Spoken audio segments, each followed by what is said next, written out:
दोस्तों, आज मैं आपको एक बूढ़ी खातून का इंटरव्यू सुनाने लगी हूँ जिन्होंने अपने शौहर के साथ 50 साल का अरसा पुरसुकून तरीके से हंसी खुशी गुजारा। खातून से पूछा गया कि इस 50 साला पुरसुकून जिंदगी का राज क्या है। क्या वो खाना बनाने में बहुत माहिर थी या फिर उनकी खूबसूरती इसका सबब है, या ढेर सारे बच्चों का होना इसकी वजह है, या फिर कोई और बात है।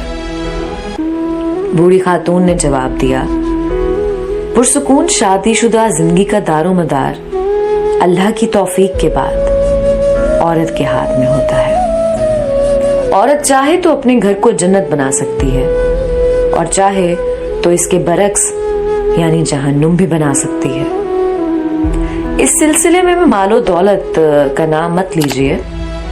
बहुत सारी मालदार औरतें जिनकी जिंदगी अजीरन बनी हुई है, शौहर उनसे भागा भागा रहता है। खुशहाल शादीशुदा जिंदगी का सबब औलाद भी नहीं है। बहुत सारी औरतें हैं जिनके 6-6, 7-7 बच्चे हैं, फिर भी वो शौहर की मोहब्बत से महरूम है, बल्कि तलाक तक नौबत आ जाती है।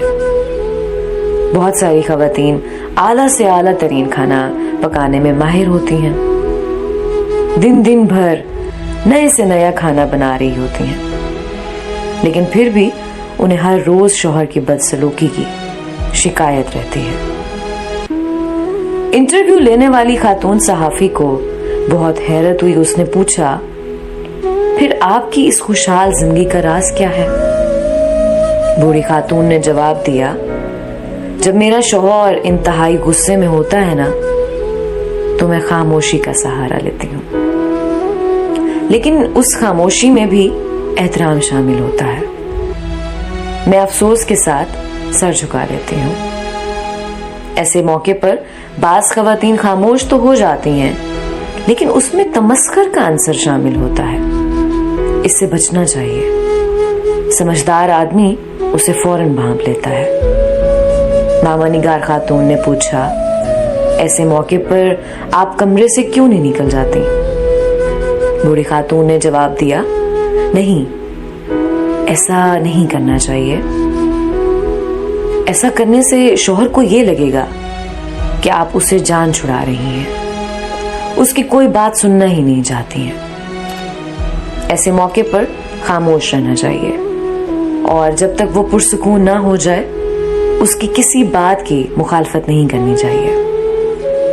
जब शौहर किसी हद तक पुरसुकून हो जाता है तो मैं कहती हूँ, पूरी हो गई आपकी बात।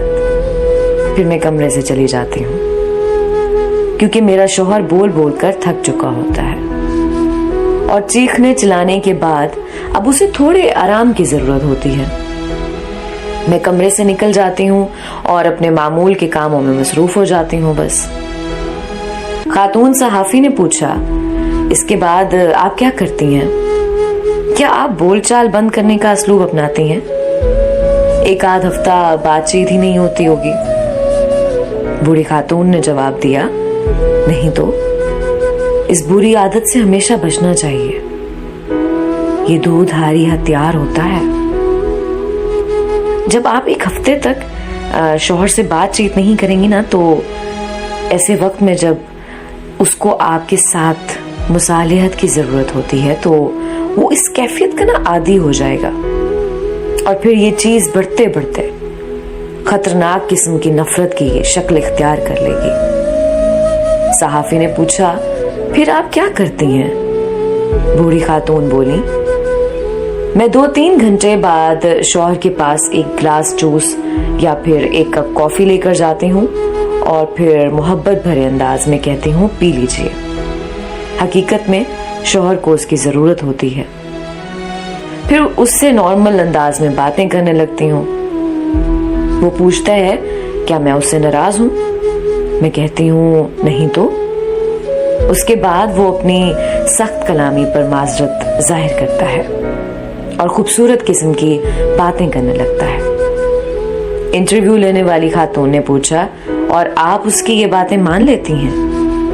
बूढ़ी खातून बोली, बिल्कुल, मैं कोई अनाड़ी थोड़ी हूँ मुझे अपने आप पर भरोसा है।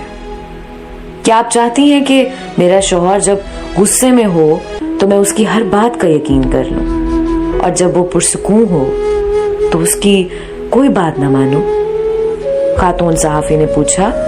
और आपकी इज्जत नफ्स यानी सेल्फ रिस्पेक्ट? बूढ़ी खातून बोली, पहली बात तो ये कि मेरी इज्जत नफ्स उसी वक्त है जब मेरा शौहर मुझसे राजी हो और हमारी शादीशुदा जिंदगी पुरसुकून हो।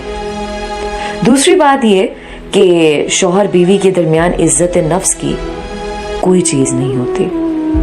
जब बीवी और शौहर एक दूसरे के लिबास हैं तो फिर कैसी इज्जत नफ्स?